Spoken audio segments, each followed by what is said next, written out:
प्रातःकालीन स्नेह वंदन। आप सबको मेरा प्यार भरा नमस्कार। और आप सुन रहे हैं आकाश गंगा स्टोरी बुक और सुनते हैं आज की कहानी। एक वैज्ञानिक खोज में लगा था पत्थरों को हीरे में बदलने की। आखिर उसने सभी सूत्र खोज लिए, सिर्फ एक छोटी सी बात रह गई। अगर वह पता चल जाए तो चट्टानों की चट्टानें हीरे हो जाएं। सब पता चल गया, कुछ काम बाकी रहा नहीं। बस ज़रा सा एक सूत्र खो रहा था और उस सूत्र की वजह से सारी जानकारी बेकाम थी।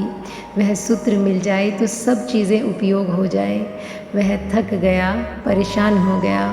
तो आखिर किसी ने कहा कि तुम ऐसा करो कि सुना है कि तिब्बत में एक स्त्री परम ज्ञानी है, वह बुद्धत्व को उपलब्ध हो गई है। तुम तिब्बत चले जाओ, तुम उससे पूछ लेना। वह छोटी सी बात उसके ध्यान में फलित हो जाएगी और वह कह देगी। उसने बड़े बड़े कठिन प्रश्नों के जवाब दे दिए हैं। तो वह वैज्ञानिक बोरिया बिस्तर बांधकर बड़ी कठिनाई से तिब्बत पहुंचा। उन दिनों तिब्बत पहुंचना बहुत मुश्किल था। पैदल यात्रा थी, खतरनाक जंगल थे, पहाड़ पर्वत थे और तिब्बत विदेशियों को पसंद नहीं करता था। तो बड़ी कठिन यात्रा थी। बामुश्किल कोई 8 वर्ष के श्रम के बाद वह तिब्बत पहुंच पाया। वह उस स्त्री के द्वार पर पहुंच गया। उसने जाकर द्वार पर दस्तक दी। जब वह भीतर गया तो चकित हो गया। ऐसी सुंदर स्त्री अपने जीवन में उसने कभी देखी नहीं थी। उसने अपनी जिज्ञासा की कि मैं 8 वर्ष से परेशान हूँ, किसी तरह मरता जीता पहुँच गया हूँ। तो उस स्त्री ने कहा कि ध्यान रहे, मेरा एक नियम है, मैं एक ही प्रश्न का उत्तर देती हूँ, तो तुम सोच कर प्रश्न कर लेना, क्योंकि दूसरे का उत्तर मैं नहीं देती। एक ही प्रश्न का उत्तर देती हूँ और मेरे पति आज बाहर गए हैं, मैं खाली हूँ, कोई काम भी नहीं है। कितना ही बड़ा और कितना ही गहरा प्रश्न हो, बस पर एक प्रश्न। और तुम हैरान होगे उस वैज्ञानिक ने क्या पूछा। उसने कहा, तुम्हारे पति वापस कब आएंगे। वह सुंदर स्त्री को देखकर भूल गया।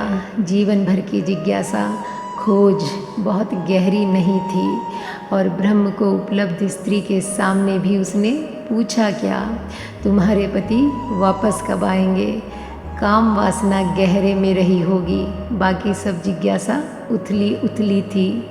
ईश्वर को तुम पूछते हो लेकिन उसमें प्राण नहीं है। ब्राह्मण हम उसको कहते हैं जिसकी ईश्वर की जिज्ञासा इतनी गहरी हो कि वह जीवन खोने को राज़ी हो, लेकिन ब्रह्म को पाने को तैयार हो। जीवन को दांव पर लगाने को जो तैयार है सत्य की खोज में, उसको हम ब्राह्मण कहते हैं। तो नियम ठीक था कि केवल ब्राह्मण ही खोज सकेगा, इसलिए ब्राह्मण को ही ब्रह्म विद्या दी जाएगी। खोज के सूत्र उसी को दिए जा सकते हैं जो जीवन को दांव पर लगाने को तैयार है। वह जुआ बड़ा है, यहाँ अपने को चुकाए बिना मिलने वाला कुछ भी नहीं है। सिक्कों से काम न चलेगा जब तक तुम ही सिक्के ना बन जाओ। यहाँ सौदा ऊपर ऊपर होने वाला नहीं है, तुम्हारी जेब से होने वाला नहीं है, तुम्हारे प्राण से होने वाला है।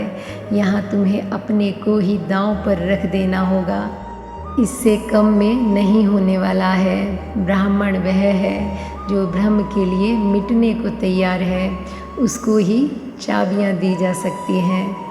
और आज के लिए बस इतना ही। मिलते हैं फिर एक नई कहानी के साथ। तब तक के लिए thank you God and thank you universe.